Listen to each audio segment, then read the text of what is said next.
Channel Sanskrit आराधना से सभी मित्रों का स्वागत करती हूँ। और चलिए देखते हैं आज महाकवि बाणभट्ट द्वारा विरचित कादम्बरी के सुखनासोपदेश से संबंधित कुछ बहुत ही महत्वपूर्ण व्याख्यात्मक प्रश्नों की श्रृंखला को, जो कि झारखंड पीजीटी के लिए भी बहुत ही महत्वपूर्ण है और टीजीटी पीजीटी के लिए यूपी के लिए भी बहुत महत्वपूर्ण है। तो सभी मित्र जरूर देखिए, बहुत अच्छे प्रश्न है मित्रों, व्याख्या के साथ है। तो व्याख्या करने से वैसे बहुत सारे प्रश्न के फैक्ट्स जो होते हैं क्लियर हो जाते हैं। और चलिए देख लेते हैं, बहुत ही अच्छे प्रश्न है जो कि अति महत्वपूर्ण है। तो शुरू करते हैं। इसके पहले आप सभी मित्रों से एक निवेदन है कि सभी मित्र मेरे चैनल को सब्सक्राइब कीजिए, वीडियो को लाइक करिए और मित्र तक शेयर करिए। तब शुरू करते हैं प्रश्नों की श्रृंखला को। तो हमारा पहला प्रश्न है, अति गहनम तमो यौवन प्रभुवम। अति गहनम तमो यौवन प्रभुवम, यह सूक्ति किस ग्रंथ से उद्धृत है? तो यह सूक्ति किस ग्रंथ से उद्धृत है? उत्तर हो जाएगा ए, कादम्बरी ग्रंथ से उद्धृत है। और चलिए व्याख्या देख लेते हैं साथ में। व्याख्या भी बहुत अच्छी है इस बुक में। तो साथ जो व्याख्या है, अति गहनम तमो यौवन प्रभुवम, यह सूक्ति कादम्बरी के सुखनासोपदेश नामक प्रकरण से उद्धृत है। इसका तात्पर्य है यौवन काल में उत्पन्न अज्ञान रूपी अंधकार अत्यंत गहन होता है। नेक्स्ट क्वेश्चन है, त्रिभुवन प्रसव भूमि ऋव विस्तीर्ण विशेषता किसके लिए प्रयुक्त है? त्रिभुवन प्रसव भूमि ऋव विस्तीर्ण विशेषता किसके लिए प्रयुक्त है? तो उत्तर हो जाएगा ए, विदिशा के लिए प्रयुक्त है। उत्तर सही हो जाएगा। नेक्स्ट क्वेश्चन है, त्रिभुवन प्रसव भूमि ऋव विस्तीर्ण विदिशा नगरी की विशेषता है। इसका वर्णन महाकवि बाणभट्ट द्वारा रचित कादम्बरी में हुआ है। कादम्बरी कथा मुखम में इसका वर्णन करते हुए कहा गया है, विदिशा नगरी राजा शूद्र की राजधानी थी, जो सतयुग की तरह पूर्ण रूपा थी। यह इतनी विस्तृत थी कि मानो तीनों लोक इससे उत्पन्न हुए हैं। आगे नेक्स्ट क्वेश्चन देखते हैं, मुख्यतः कादम्बरी की शैली है। तो मुख्यतः कादम्बरी की शैली कैसी है? वैदर्भी, गौड़ी, पांचाली, इनमें से सभी। तो सही उत्तर हो जाएगा सी, पांचाली शैली में लिखा गया है। नेक्स्ट क्वेश्चन है, हाँ मित्रों इसकी व्याख्या देखते हैं। मुख्यतः कादम्बरी की शैली पांचाली रीत शैली है। बाण ने गद्य में पद्यों से अधिक चमत्कार प्रदर्शन किया है और प्रांजल तथा परिष्कृत पदावली के लिए एक आदर्श प्रस्तुत किया है। बाण ने भाव और भाषा का अनुपम समन्वय किया, अतः उनकी रीति पांचाली है। नेक्स्ट क्वेश्चन है, सुखनासोपदेश की विषय वस्तु में निम्न में से कौन सम्मिलित नहीं है? तो कौन सम्मिलित नहीं है? युवावस्था जन्य विकार, लक्ष्मी मद, उत्तराधिकार के प्रति लापरवाही, ऐश्वर्य संबंधी दोष। तो कौन सम्मिलित नहीं है सुखनासोपदेश की विषय वस्तु में?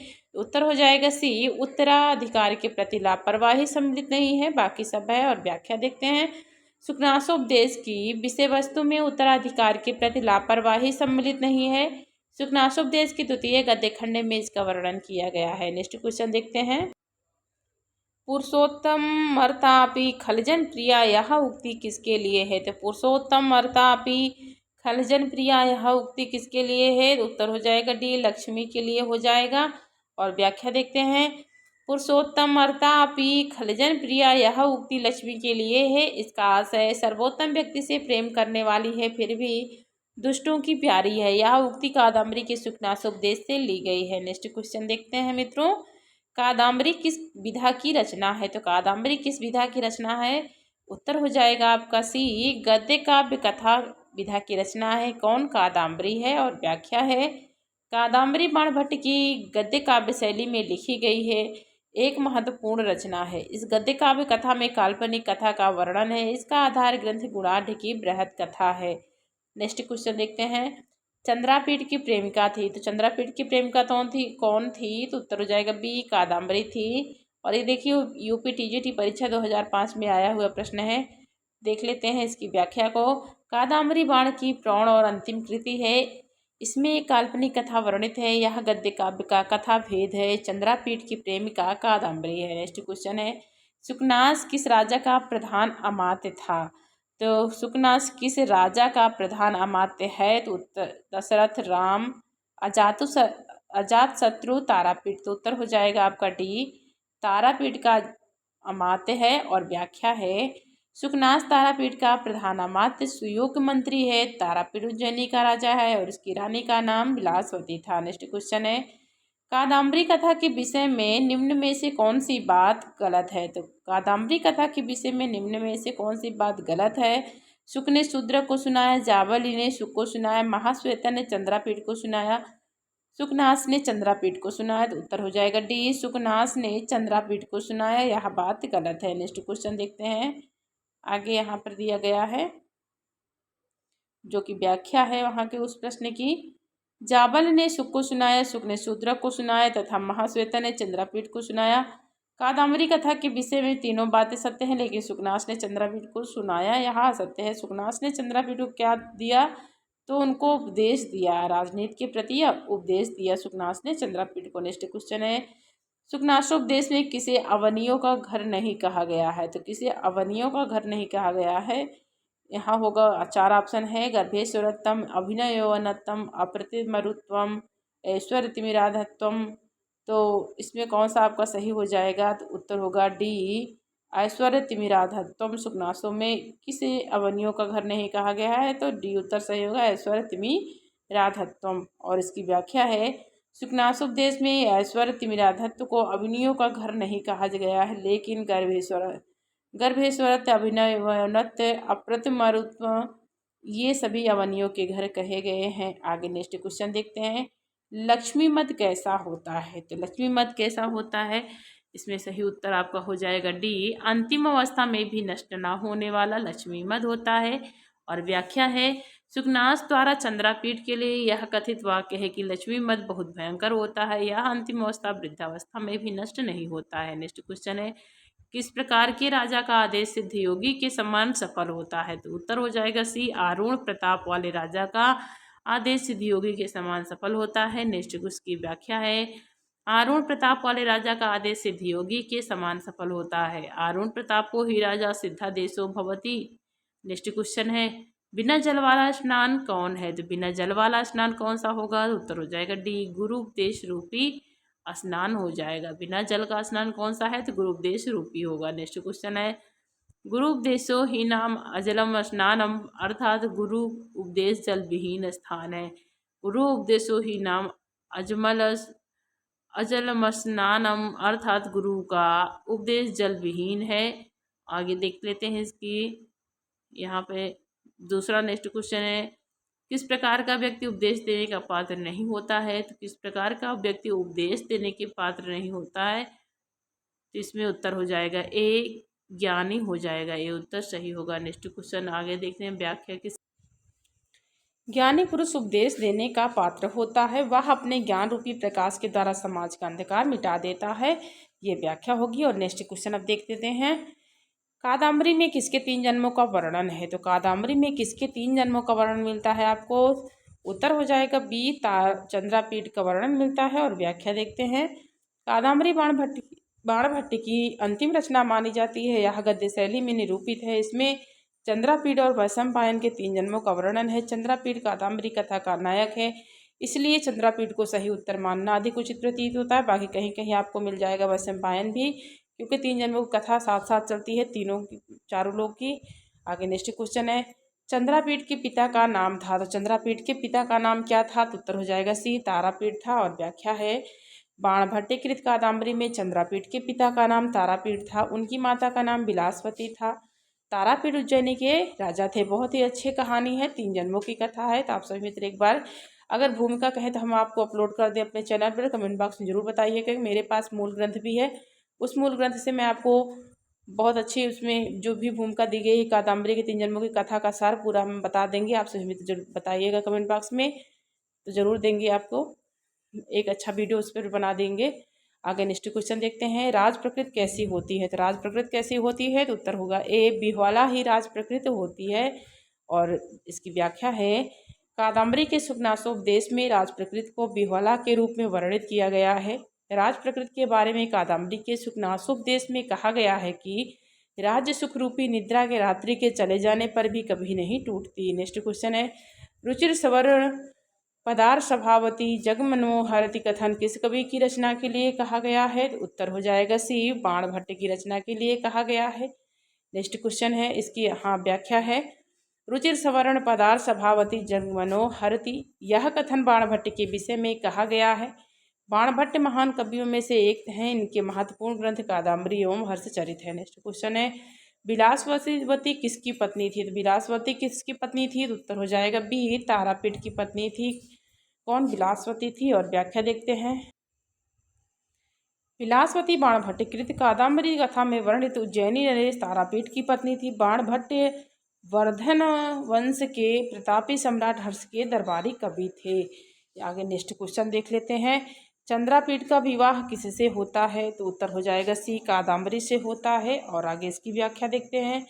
बाणभट्ट कृत कादम्बरी कथा में वर्णित चंद्रापीठ का विवाह कादम्बरी से होता है। चंद्रापीठ के राज्याभिषेक के समय मंत्री सुकनास ने अत्यंत सारगर्भित उपदेश दिया था। नेक्स्ट क्वेश्चन देखते हैं। कादम्बरी वर्णित सुख पूर्व जन्म में था। तो कादम्बरी वर्णित सुख पूर्व जन्म में क्या था? तो आपका उत्तर हो जाएगा बी, वैशंपायन था। बी उत्तर सही होगा। और आगे देखते हैं इसकी व्याख्या को। कादम्बरी ग्रंथ में वर्णित सुख पूर्व जन्म में वैशंपायन था। इस ग्रंथ में इसके 3 जन्मों का वर्णन है। प्रथम जन्म में पुंडरीक, द्वितीय जन्म में वैशंपायन एवं तृतीय जन्म में सुख था। नेक्स्ट क्वेश्चन है। पंचबाणस्तु बाणः कथन किसका है? तो पंचबाणस्तु बाणः कथन किसका होगा? उत्तर हो जाएगा सी, जयदेव का हो जाएगा। और व्याख्या है। पंचबाणस्तु बाणः यह कथन जयदेव ने बाण के विषय में कहा है, जबकि गंगा देवी ने भट्ट बाणस्य भारतीम तथा चंद्रदेव ने बाणस्तु पंचाननः कहकर बाण के प्रति अपनी कृतज्ञता प्रकट किया है। तो पंचबाणस्तु बाणः यह कथन किसका हो जाएगा? तो जयदेव का होगा। बाण के विषय में कहा है, जबकि गंगा देवी ने क्या कहा है? तो भट्ट बाणस्य भारतीम तथा चंद्रदेव ने क्या कहा है? तो बाणस्तु पंचाननः। तो ये दो जो यहाँ के पंच बाणस्तु बाणा और बाणस्तु पंचानना, इसमें बहुत कन्फ्यूजन होती है, तो जरूर इसको देख लीजिएगा। जयदेव ने पंच बाणस्तु बाणा कहा है और चंद्रदेव ने बाणस्तु पंचानना कहा है। आगे नेक्स्ट देखते हैं क्वेश्चन को। मैंने इसके लिए इनका एक मैं अलग से वीडियो बना के अपलोड भी कर दी हूँ अपने चैनल पे, उसका आप देख लेंगे तो उसमें आपको प्रशस्तियाँ और बहुत सारे महाकवियों की आपको मिल जाएगी। महाकवि बाण की हैं, भवभूति की हैं, कालिदास की हैं, अंबिका दत्त व्यास की है। सारे मैंने अलग अलग जितनी प्रशस्तियाँ और उनकी उपाधियाँ थी कवियों की, तो मैंने अपलोड किया अपने चैनल पे, तो आप सभी मित्र को प्लेलिस्ट में मिल जाएगा, उसे भी देख लीजिएगा तो ये क्लियर हो जाएगा। आप देखते हैं नेक्स्ट क्वेश्चन को। सुकनासोपदेश किस ग्रंथ का अंश विशेष है? तो किस ग्रंथ का अंश विशेष है? तो उत्तर हो जाएगा सी, कादम्बरी का होगा। और नेक्स्ट अब देख लेते हैं क्वेश्चन को। पत्रलेखा किसकी पुत्री थी? तो पत्रलेखा किसकी पुत्री थी? उत्तर हो जाएगा बी, कुलुतेश्वर की थी। और यहाँ आगे देख लेते हैं नेक्स्ट क्वेश्चन को। कादम्बरी में कितने जन्मे की कथा वर्णित है? तो कितने जन्मे की कथा वर्णित है? तो उत्तर हो जाएगा सी, 3 जन्मे की कथा वर्णित है। और व्याख्या देखते हैं। कादम्बरी में 3 जन्मों की कथा का वर्णन प्राप्त होता है। इसमें चंद्रापीठ प्रथम जन्म में चंद्रमा, द्वितीय जन्म में चंद्रापीठ एवं तृतीय जन्म में शूद्रक था। वैशंपायन प्रथम जन्म में पुंडरीक, द्वितीय जन्म में वैशंपायन एवं तृतीय जन्म में वैशंपायन सुख के रूप में जन्म लिया था। नेक्स्ट क्वेश्चन है। कौन सी रचना बाणभट्ट की नहीं है? तो यहाँ नहीं पूछा है, विशेष ध्यान दीजिएगा मित्रों।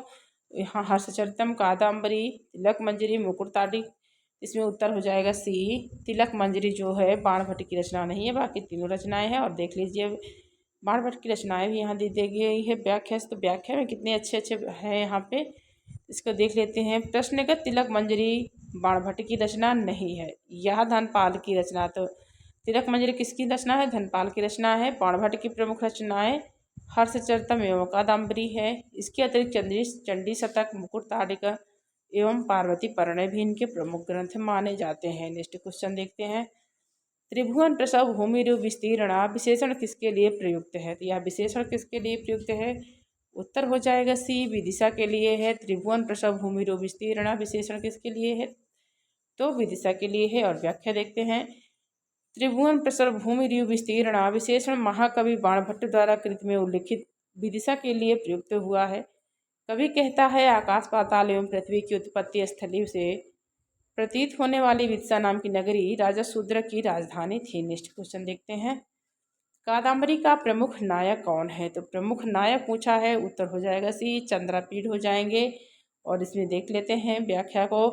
कादम्बरी का प्रमुख नायक चंद्रापीठ है तथा नायिका कादम्बरी है। बाणभट्ट कृत कादम्बरी में चंद्रापीठ के 3 जन्मों की कथा का वर्णन है। नेक्स्ट क्वेश्चन देखते हैं। गुह युवा प्रतिहत शक्ति ही गुह का अभिप्राय है, तो क्या अभिप्राय हो जाएगा? उत्तर हो जाएगा सी, कार्तिकेय होगा। आगे नेक्स्ट क्वेश्चन देखते हैं।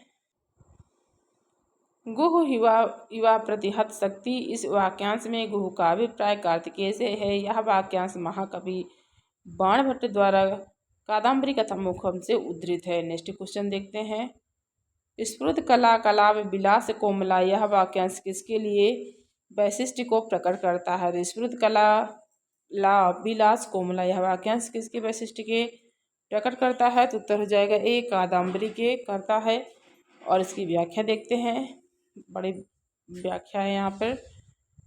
स्फुरति कला लाप विलास कोमला, यह वाक्यांश महाकवि बाणभट्ट कृति कादम्बरी कथा मुखम के 8वें श्लोक के कथा प्रशंसा शीर्षक से ली गई है।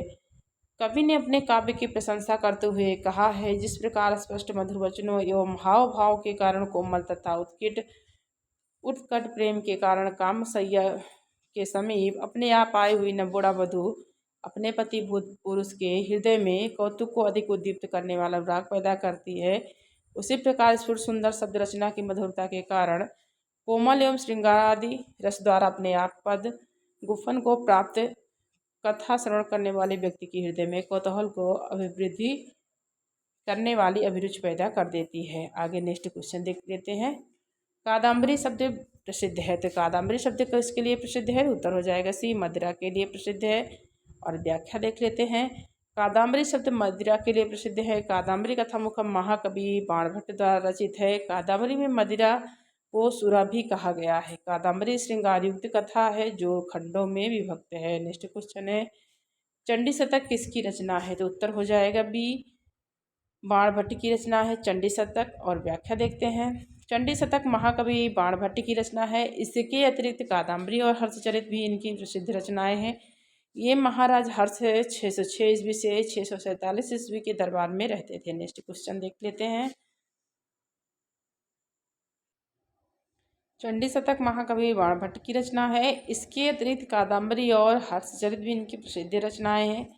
ये महाराज हर्ष 606 ईस्वी से 647 के दरबार में रहते थे।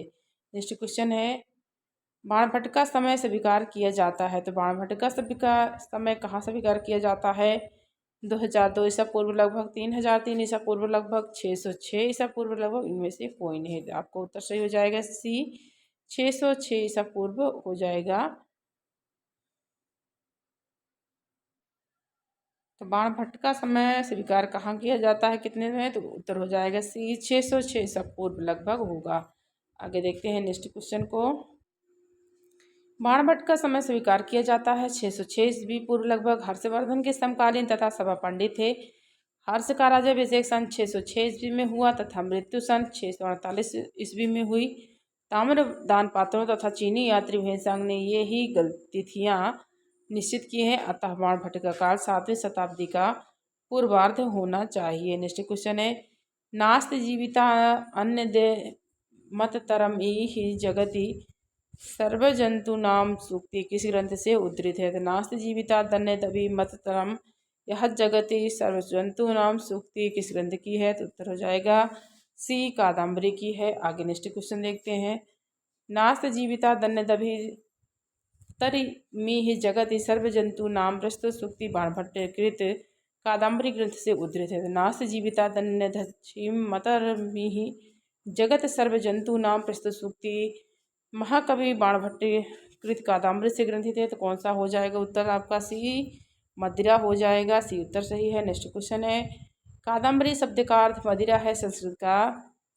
कादम्बरी शब्द कदम्ब से निकला है जो एक प्रसिद्ध वृक्ष का नाम है। इसी के पुष्प से निर्मित शराब को भी कादम्बरी कहते हैं। नेक्स्ट क्वेश्चन है, सुकनासोपदेश में सुकनास कादम्बरी कथा में कौन है? तो कौन है सुकनासोपदेश में कादम्बरी कथा में?